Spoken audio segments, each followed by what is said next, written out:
கான்ஸ்டிடியூஷன்னா என்ன அப்படின்னு தெரிஞ்சுக்கிறதுக்கு முன்னாடி கான்ஸ்டிடியூஷனோட நெசசரி என்ன அப்படின்னு நம்ம தெரிஞ்சுக்கணும். நம்ம இண்டிபெண்டன்ஸ் வாங்குறதுக்கு முன்னாடி பிரிட்டிஷ் தான் நம்மளை ரூல் பண்ணிட்டு இருந்தாங்க. அதாவது நமக்கு தேவையான லாஸ் எல்லாமே அவங்க தான் கிரியேட் பண்ணுவாங்க. அதை தான் நம்ம ஃபாலோ பண்ணி நடந்துக்கணும்.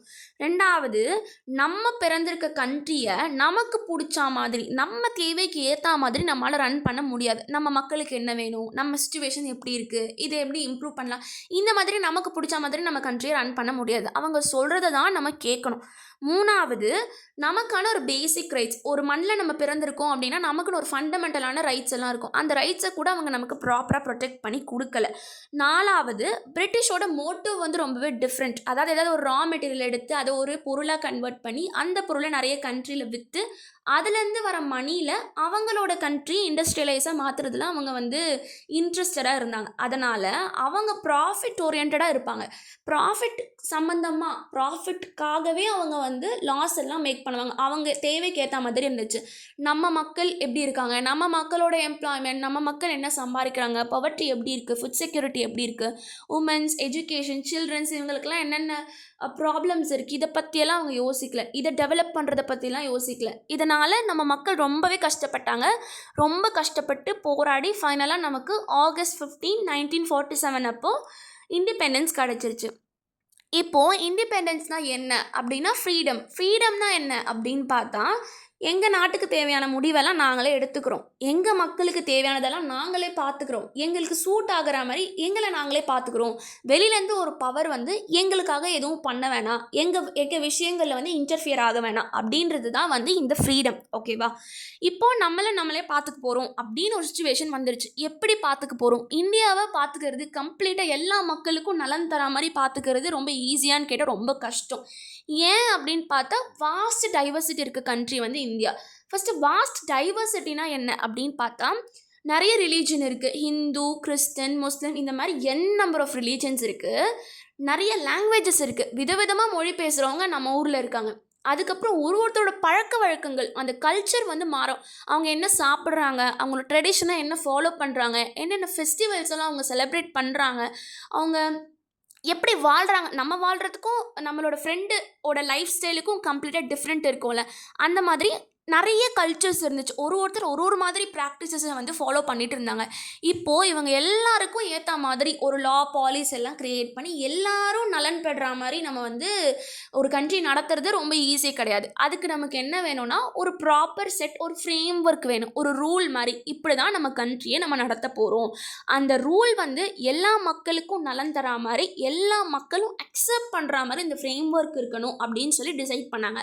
அதனால் இந்த ஃப்ரீடம் ஃபைட்டர்ஸ் எல்லாம் சேர்ந்து ஒரு அசெம்பிளி மாதிரி நிறைய பேரை கூப்பிட்டு ஒரு அசெம்பிளி மாதிரி க்ரியேட் பண்ணி கலந்து பேசி நமக்குன்னு ஒரு செட் பேசிக் ரூல்ஸ், அதாவது இந்தியானா இதுதான், இந்தியா இதை ஃபாலோ பண்ணி தான் ரன் ஆக போகுது, அந்த ஃப்ரேம் ஒர்க் எல்லாரையும் பார்த்துக்கிற மாதிரி இருக்கணும், இதை தான் வந்து நம்ம பேசிக் ரூல்ஸ்ன்னு சொல்லுவோம்.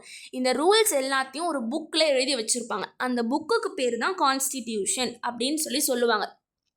இப்போது இந்த ரூல்ஸ் இல்லைன்னா நம்மளால் எல்லாரையும் பார்த்துக்க முடியாதுன்றது ஒரு பாயிண்ட். ரெண்டாவது பாயிண்ட், நமக்குன்னு ஒரு ஃப்ரேம் ஒர்க் இல்லை. யாருக்கு எந்த பவர் போகணும், யாருக்கு எவ்வளோ பவர், யார் என்னென்ன பண்ண போகிறாங்க, மக்களுக்கு என்னென்ன உரிமைகள்லாம் தேவை, ஒருவேளை யாராவது இதை பிரேக் பண்ணால் அவங்களுக்கு என்ன பனிஷ்மெண்ட் கொடுக்கணும், இந்த மாதிரி வந்து லிமிட்ஸ் இல்லை அப்படின்னா, ஃப்யூச்சரில் பிரிட்டிஷ் மாதிரி ஒரு புதுசாக ஒரு பவர் க்ரியேட் ஆச்சு அப்படின்னா அந்த பவர் வந்து நம்மளை மறுபடியும் வந்து ஆள்ற மாதிரி ஒரு சுச்சுவேஷனுக்கு தள்ளப்பட்டுருவோம். ஸோ அதை வந்து நம்ம ஃப்யூச்சரில் நடக்காமல் ப்ரொடெக்ட் பண்ணணும் அப்படின்னா நம்ம தெளிவாக நம்ம வந்து என்னெல்லாம் பண்ண போகிறோம், யாரெல்லாம் இருக்க போகிறாங்க, அவங்களுக்கெல்லாம் என்ன பவர், இவ்வளோதான் உங்களுக்கு பவர், இதை தாண்டி நீங்கள் போனீங்கன்னா உங்களுக்கு இந்த பனிஷ்மெண்ட் அப்படின்ற மாதிரி ஒரு ரூல்ஸ் வேணும். இது எல்லாமே நம்ம கான்ஸ்டிடியூஷன்ற ஒரு புக் இருக்கும். அதாவது சிம்பிளாக சொல்லணுன்னா, பிரசிடென்ட்னா யார், பிரைம் மினிஸ்டர்னா யார், கவர்மெண்ட்னா என்ன, பார்லிமெண்ட்னா என்ன, சுப்ரீம் கோர்ட், ஹை கோர்ட்டுக்கு என்ன வேலை, இவங்களுக்கெல்லாம் என்னென்ன வேலை, இவங்க என்ன பண்ண போகிறாங்க, இவங்க என்னெல்லாம் பண்ணக்கூடாது, ஒரு வேலை ஏதாவது அவங்களோட லிமிட்டை தாண்டி பண்ணிட்டாங்கன்னா அதுக்கு என்ன பனிஷ்மெண்ட், அதை யார் கேள்வி கேட்பா, இந்த மாதிரி நிறைய செக்ஸ் அண்ட் பேலன்ஸை வச்சு எந்த பவருமே நான் தான் சுப்ரீம் அப்படின்னு நிற்கக்கூடாது, யாராவது ஒருத்தர் வந்து லிமிட்டை தாண்டினா இன்னொருத்தர் அதை கேள்வி கேட்கணும். அந்த மாதிரி செக்ஸ் அண்ட் பேலன்ஸ் வச்சு ஒரு ஃப்ரேம் ஒர்க்கை க்ரியேட் பண்ணி அந்த ரூல்ஸ் எல்லாத்தையும் ஒரு புக்கில், ஹார்ட் காப்பியான ஒரு புக்கில் எழுதி வச்சுருக்காங்க. அந்த புக்குக்கு பேர் தான் கான்ஸ்டிடியூஷன். இதை வந்து க்ரியேட் பண்ணி ஃபைனலாக நமக்கு வந்து 26th January 1950 அப்போ அந்த கான்ஸ்டிடியூஷனை வந்து நம்ம அடாப்ட் பண்ணிக்கிட்டோம். கான்ஸ்டிடியூஷன்னா ஒன்றுமே இல்லை, நம்ம கண்ட்ரிக்கு தேவையான முக்கியமான ஃப்ரேம் ஒர்க். அது வந்து ரிட்டனாக எழுதி ஒரு புக்காகவே இருக்கும். அதை தான் வந்து நம்ம கான்ஸ்டிடியூஷன் சொல்லுவோம். அதாவது பேசிக் ரூல்ஸ் நம்மளோட கண்ட்ரிக்கு அப்படின்னு சொல்லலாம். இப்போது கான்ஸ்டிடியூஷன் நான் தெரிஞ்சிச்சு. கான்ஸ்டிடியூஷன் இந்த புக்குக்குள்ளே என்னெல்லாம் இருக்கும் அப்படின்னு, ஒரு புக்குக்குள்ளே சாப்டர்லாம் இருக்கும்ல, அந்த மாதிரி அதுக்குள்ளே என்ன இருக்கும் அப்படின்னு நம்ம பார்க்கணும். புக்குக்குள்ளே பார்ட்ஸ் இருக்கும், ஆர்டிகல்ஸ் இருக்கும், ஷெடியூல்ஸ், 3 விஷயம் இருக்கும். பார்ட்ஸ்னால் எப்படின்னா, ஒரு புக்கில் நமக்கு சாப்டர் இருக்கும்ல, அந்த மாதிரி தான் பார்ட்ஸ். ஒரு பெரிய டாபிக், அந்த ஒரு பெரிய டாபிக்குள்ளே ஒரு பாயிண்ட் ரூல்ஸ் இருக்கும். அந்த ரூல்ஸ் தான் ஆர்டிகல்ஸ். ஒரு சாப்டரை தான் நம்ம பார்ட்டுன்னு சொல்லுவோம். அந்த சாப்டருக்குள்ளே இருக்க சப்டாபிக்ஸை தான் நம்ம இங்கே வந்து ஆர்டிகல்ஸ்ன்னு சொல்லுவோம். இதுக்கு எக்ஸாம்பிள், இப்போ ஒரு பார்ட் இருக்குன்னு வச்சுக்கோங்க, யூனியன் எக்ஸிக்யூட்டிவ் அப்படின்னு ஒரு பார்ட் இருக்குது அப்படின்னா அது ஒரு சாப்டர். அந்த சாப்டருக்குள்ளே யாரெல்லாம் executive, prime minister, president, wise president, இவங்க எல்லாருக்கும் என்னென்ன வேலை, இவங்களுக்கு என்ன ரூல்ஸ், இவங்க என்ன பண்ணலாம், என்ன பண்ணக்கூடாது அப்படின்னு ஒரு பாயிண்ட்டாக இருக்கும். அதுக்கு பேர் வந்து ஆர்டிகல்ஸ் அப்படின்னு சொல்லுவாங்க. அப்போது ஷெடியூல்ஸ்லாம் என்ன அப்படின்னு பார்த்தா லிஸ்ட். அதாவது இந்த ஆர்டிக்கல் இருக்குல்ல, இந்த ஆர்டிக்கல் தான் ரூல்ஸ், யார் எதை பண்ணணும் எதை பண்ணக்கூடாதுன்னு. இந்த ஆர்டிக்கலுக்கு ஏதாவது ஒரு டேட்டா தேவைப்பட்டது, ஏதாவது ஒரு லிஸ்ட்டு தேவைப்பட்டது, எக்ஸ்ட்ரா டேட்டா கிளாரிட்டிக்கு தேவைப்பட்டது அப்படின்னா அது வந்து ஷெடியூல்ஸில் இருக்கும். ஷெடியூல்ஸ் ஆக்சுவலாக ஆர்டிக்கலை தான் வந்து சப்போர்ட் பண்ணும். இதுக்கு எக்ஸாம்பிள் சொல்லணும் அப்படின்னா, நான் ஒரு பார்ட் எடுத்திருக்கேன். The union and the territory அப்படின்னு சொல்லி ஒரு பார்ட் எடுத்திருக்கேன். இது நம்மளோட சாப்டரோட பேர். இதுக்குள்ளே 4 ரூல்ஸ் இருக்குது, ஆர்டிக்கல் 1லேருந்து 4 வரைக்கும். ஃபஸ்ட் ஆர்டிக்கல் என்ன சொல்லுது அப்படின்னா, India that is Bharat shall be a union of states. India வந்து எல்லா ஸ்டேட்டும் சேர்ந்தது தான் அப்படின்னு சொல்லுது. இப்போது என்னென்ன ஸ்டேட் இருக்குது, என்னென்ன யூனியன் டெரிட்டரி இருக்குன்னு நமக்கு தெரியாதுல்ல, அதோட லிஸ்ட்டு வந்து நமக்கு ஷெடியூல்ஸில் இருக்கும். ஆர்டிக்கலில் வந்து இந்த ஷெடியூலில் இருக்கபடி ஃபாலோ பண்ணுங்க அப்படின்ற மாதிரி ரெஃபரன்ஸ் கொடுத்துருப்பாங்க. 2வது ஆர்டிக்கல் பார்த்தா, ஏதாவது ஒரு புதுசாக ஒரு டெரிட்டரியை வந்து நம்ம பார்த்துக்க போகிறோம் அப்படின்னா, அது சிக்கிம் வந்து லாஸ்ட்டாக நம்ம அனெக்ஸ் பண்ணோம். அந்த மாதிரி இருந்துச்சுன்னா அது ஆர்டிக்கல் 2 பிரகாரம் நடக்கும். 3வது ஒரு புதுசாக ஒரு ஸ்டேட்டை இல்லை ஆல்ட்ரு பண்ணி ஸ்டேட்டை பிரிக்கிறோம் அப்படின்னா அது 3வது ஆர்டிக்கல். லைக் நம்ம தெலுங்கானாவை வந்து ஆந்திர பிரதேஷ்லேருந்து பிரித்தோம்ல, அது வந்து 3வது ஆர்டிக்கல். இந்த மாதிரி அதுக்குள்ளே ரூல்ஸ் இருக்கும். டெரிட்டரி சம்மந்தமாக என்னென்ன ரூல்ஸ்லாம் வேணுமோ அந்த ரூல்ஸ் எல்லாம் ஒரு ஆர்டிக்கலாக இருக்கும். இந்த ஆர்டிக்கலுக்கு டேட்டா தேவைப்பட்டா, இப்போ வந்து ஏன் வந்து இப்படி ஷெடியூல்ஸ் தனியாக பிரித்து வச்சுருக்காங்க அப்படின்னு பார்த்தா, ரீசெண்டாக நமக்கு ஆந்திர பிரதேஷ், தெலுங்கானா வந்து ஆந்திராவிலேருந்து நம்ம பிரித்தோம். இப்போ வந்து இதை ஆட் பண்ணோம் அப்படின்னா நம்ம போயிட்டு மறுபடியும் கான்ஸ்டிடியூஷனில் ஆர்டிக்கலில் போயிட்டு நம்ம ரீரைட் பண்ணி எழுதணும். அதுக்கு பதிலாக ஷெடியூலில் வச்சுட்டா அந்த லிஸ்ட்டில் ஒரு எக்ஸ்ட்ராவாக ஒன்று ஆட் பண்ணிக்கலாம், இல்லை எக்ஸ்ட்ராவாக ஒன்று ரிமூவ் பண்ணிக்கலாம். இதுக்காக ரொம்ப அந்த ப்ராப்பராக ஒரு ஸ்ட்ரக்சரில் இருக்கணும், வெல் டிஃபைன்டாக இருக்கணும், கிளம்ஸியாக இருக்கக்கூடாது, நீட்டாக இருக்கணுன்ற கான்செப்ட்காக தான் ஷெடியூல். ஆக்சுவலாக ஷெடியூல் வந்து ஆர்டிக்கலில் ரெஃபர் பண்ணும். ஆர்டிக்கலுக்கு தேவையான எக்ஸ்ட்ரா டேட்டாஸ் எல்லாமே கொடுக்கறது தான் வந்து ஷெடியூல். இப்போது கரண்ட்டாக கான்ஸ்டிடியூஷனில் 25 பார்ட்ஸ் இருக்குது, 440 மேலே ஆர்டிகல்ஸ் இருக்குது, 12 ஷெடியூல்ஸ் இருக்குது. ஓகேவா?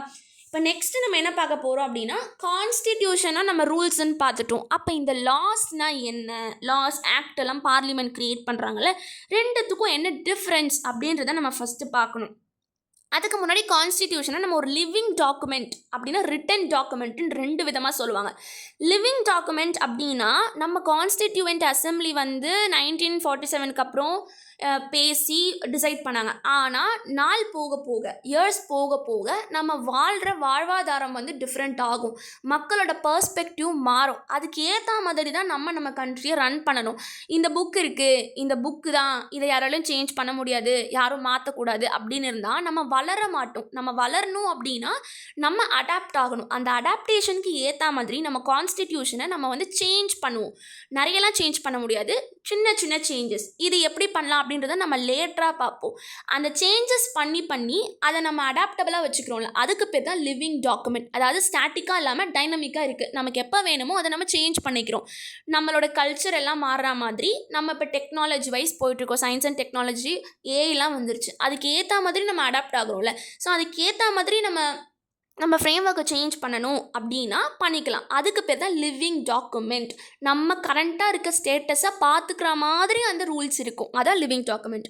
2வது ரிட்டன் டாக்குமெண்ட். ரிட்டன் டாக்குமெண்ட்னா எல்லா ரூல்ஸும் இதான்ப்பா புக்கு, இந்த புக்கில் இந்தியானா இப்படி தான் இருக்கும் அப்படின்னு ஒரே புக்காக இருக்குல்ல, அதுக்கு பேர் தான் ரிட்டன் கான்ஸ்டிடியூஷன். அதுக்கு எக்ஸாம்பிள் நம்ம இந்தியாவை தான் சொல்லுவோம். இதே யூகே பார்த்தீங்க அப்படின்னா அது வந்து நான் ரிட்டன் கான்ஸ்டிடியூஷன் சொல்லுவாங்க. அதாவது இதில் தான் ரூல்ஸ் இருக்குது அப்படின்னு நம்மளால் வந்து கரெக்டாக ஸ்பெசிஃபை பண்ணவே முடியாது. ட்ரெடிஷ்னலாக ஃபாலோ பண்ண மேக்னா கார்ட்டான்னு ஒன்று இருக்குது. அவங்களோட பழைய ரூல்ஸ் அது ஒரு டாக்குமெண்ட்டாக இருக்கும். பார்லிமெண்ட் ஏதாவது சொன்னாங்கன்னா அது அங்கங்கே இருக்கும். கோர்ட் சொன்னதெல்லாம் ஒரு பக்கம் இருக்கும். அவங்க காலங்காலமாக ஃபாலோ பண்ணாங்கன்னா அது ஒரு பக்கம் இருக்கும். எல்லாமே அப்படியே ஸ்கேட்டர்ட் ஆகி இருக்கும். ஒரே புக்காக இருக்காது. அதுக்கு பேர் தான் ரிட்டன் கான்ஸ்டியூஷன் இல்லைன்னு அர்த்தம். அதாவது அவங்க எழுதியே வைக்க மாட்டாங்க அப்படின்னு கேட்டால் கிடையாது. அது கான்செப்ட் கிடையாது. அதாவது ஒரே இடத்துல ஒரே புக்காக எழுதி வைக்காமல் ஸ்கேட்டர்டாக இருக்கும். அப்படி இருந்துச்சுன்னா அது நான் ரிட்டன் கான்ஸ்டிடியூஷன் அப்படின்னு சொல்லுவாங்க. இப்போது நம்ம நெக்ஸ்ட்டு பார்த்தது இப்போ கான்ஸ்டிடியூஷனை நம்மளால் சேஞ்ச் பண்ண முடியும். அப்படி சேஞ்ச் பண்ணுறோம் அப்படின்னா அதுக்கு பேர் அமெண்ட்மெண்ட்னு சொல்லுவாங்க. கான்ஸ்டிடியூஷனில் ஒரு திருத்தத்தை பண்ணுறோம் அப்படின்னா அதுக்கு பேர் தான் அமெண்ட்மெண்ட். இதுக்கு எக்ஸாம்பிள் என்ன சொல்லலாம் அப்படின்னா, ஒரிஜினலாக பார்த்தா நம்மளோட கான்ஸ்டிடியூஷனில் 22 பார்ட்ஸ் தான் இருந்துச்சு. இப்போ 25 இருக்குது. அப்போ 3 பார்ட்ஸ் வந்து ஆட் ஆகிருக்கு. இப்போ கான்ஸ்டிடியூஷனில் நம்ம 3 பார்ட்டை ஆட் பண்ணுறோம், சாப்டரையே ஆட் பண்ணுறோம் அப்படின்னா அதுக்கு நமக்கு கான்ஸ்டிடியூஷனல் அமெண்ட்மெண்ட் தேவை. ஓகேவா? அதே மாதிரி இனிஷியலாக பார்த்தா ஆர்டிகல்ஸ் வந்து 395 தான் இருந்துச்சு. ஆனால் இப்போ பார்த்தா 440+ இருக்குது. ஷெடியூல்ஸும் ஒரிஜினல் கான்ஸ்டிடியூஷனில் 8 தான் இருந்துச்சு. இப்போ பார்த்தா 12 இருக்குது. இது எல்லாமே அமெண்ட்மெண்ட் மூலியமாக தான் என்ன பண்ணியிருக்காங்க அப்படின்னா கான்ஸ்டிடியூஷனை சேஞ்ச் பண்ணியிருக்காங்க அப்படின்னு சொல்லலாம். இப்போ நெக்ஸ்ட்டு முக்கியமாக என்னதை பார்த்தா கான்ஸ்டிடியூஷனுக்கும் லாக்கும் என்ன டிஃப்ரென்ஸ் அப்படின்றத தான் நம்ம வந்து பார்க்கணும். கான்ஸ்டிடியூஷன் அப்படின்றது ஒரு ப்ராடான பிரின்சிபிள். அதாவது ஒரு ஃப்ரேம் ஒர்க்கு நம்ம ஆல்ரெடி சொல்லிட்டோம். இந்த ஒரு விஷயத்தை இம்ப்ளிமெண்ட் பண்ணணும் அப்படின்னா அதுக்கு நமக்கு லா வேணும். அது ஸ்பெசிஃபிக்காக நீ இந்த மாதிரி பண்ணால் இந்த சிச்சுவேஷன் வந்துச்சுன்னா இதை நீங்கள் இப்படி ஹேண்டில் பண்ணுங்கள், துல்லியமான ஒரு இன்ஃபர்மேஷன் இருந்துச்சு அப்படின்னா அது வந்து லாஸ். இதெல்லாம் பண்ணணும், இதெல்லாம் நீங்கள் பண்ணணும் அப்படின்னு இருந்துச்சுன்னா அது கான்ஸ்டிடியூஷன். இதெல்லாம் எப்படி பண்ண போகிறோம் அப்படின்னு துல்லியமாக இருந்துச்சுன்னா அதுக்கு பேர் வந்து லாஸ். இதுக்கு வந்து ஒரு எக்ஸாம்பிள் சொல்லணும் அப்படின்னு பார்த்தா, நம்மளோட கான்ஸ்டிடியூஷனில் புதுசாக ஒரு ஆர்டிக்கலை ஆட் பண்ணாங்க. அந்த ஆர்டிக்கல் வந்து ரைட் டு எஜுகேஷன். அந்த ஆர்டிக்கல் 21A அதில் என்ன இருக்கும் அப்படின்னா 6 வயசுலேருந்து 14 வயசு வரைக்கும் இருக்க குழந்தைங்க எல்லாருக்குமே வந்து ஃப்ரீயாகவும் கம்பல்சரியாகவும் எஜுகேஷன் கொடுக்கணும் அப்படின்னு சொல்லி கான்ஸ்டிடியூஷனில் ஒரு திருத்தத்தை கொண்டு வந்தாங்க. இப்போது இப்படி சொன்னால் மட்டும் போதுமா? இப்போ எஜுகேஷன் நம்ம வந்து எஜுகேஷன் கொடுக்க போகிறோன்னு ஆயிடுச்சு. அதை நம்ம எப்படி கொடுக்க போகிறோம்? அதுக்கு வந்து ஒரு லா வந்து பார்லிமெண்ட் கிரியேட் பண்ணுவாங்க. அந்த லா தான் RT ஆக்ட். இந்த லா எதுக்கு அப்படின்னா, நம்ம ஆட் பண்ண அமெண்ட்மெண்ட்டும் ஒன்று ஆட் பண்ணியிருக்கோம். அந்த அமெண்ட்மெண்ட்டை ரியல் டைமாக இம்ப்ளிமெண்ட் பண்ணுறதுக்கு இந்த ஒரு பேரா வந்து பத்தாது. ஒரு ப்ராப்பரான ஒரு ரூல்ஸ் வேணும். அதுக்கு வந்து நம்ம என்ன பண்ணுறோம் அப்படின்னா ஒரு லாவாக க்ரியேட் பண்ணி அந்த லாவில் டீட்டெயில்டு எக்ஸ்ப்ளனேஷன் இருக்கும். எப்படி நம்ம இந்த விஷயத்தை அச்சீவ் பண்ண போகிறோம், ஸ்கூலில் ஃபெசிலிட்டிஸ் எப்படி இருக்கும், ஏதாவது ரிசர்வேஷன் வேணுமா, அதாவது கிளாஸ் 8 வரைக்கும் யாரையும் ஃபெயில் பண்ணக்கூடாது அப்படின்னு ரூல்லாம் இருக்குல்ல, அந்த மாதிரி ரூல்ஸு, டீச்சர்ஸ் எல்லாம் குவாலிஃபைடாக இருக்கணும், டெட் குவாலிஃபை பண்ண டீச்சர்ஸ்லாம் இருக்கணும். இந்த மாதிரி இந்த ரைட் டு எஜுகேஷன் 6 வயசுலேருந்து 14 வயசு வரைக்கும் குழந்தைங்களுக்கு ஃப்ரீயாக கம்பல்சரியாக எஜுகேஷன் கொடுக்கணுன்றது தான் கான்செப்ட். ஆனால் நம்ம அதை எப்படி கொடுக்க போகிறோம், என்ன மாதிரி கொடுக்க போகிறோம், இதில் என்னென்ன பிரச்சனை இருக்குது அப்படின்றதெல்லாம் நோட் பண்ணி ஒரு ரூல்ஸாக எழுதி அது ஒரு லாவாக பார்லிமெண்ட் மேக் பண்ணுவாங்க. இதுதான் வந்து லானா கான்ஸ்டிடியூஷனில் இருக்க ஒரு சின்ன பகுதி எடுத்து அதை இம்ப்ளிமெண்ட் பண்ணுறதா இருக்கும். இல்லை நாட்டில் ஒரு பிரச்சனை வந்துச்சுன்னா அந்த பிரச்சனைக்கு என்ன பனிஷ்மெண்ட், இது எப்படி சரி பண்ணலாம், அந்த மாதிரி ஸ்பெசிஃபிக்கான இன்ஃபர்மேஷன்ஸ் இருந்துச்சு சுச்சுவேஷன் பற்றி அப்படின்னா அது வந்து லாஸ் ஆர் ஆக்ட்னு சொல்லுவாங்க.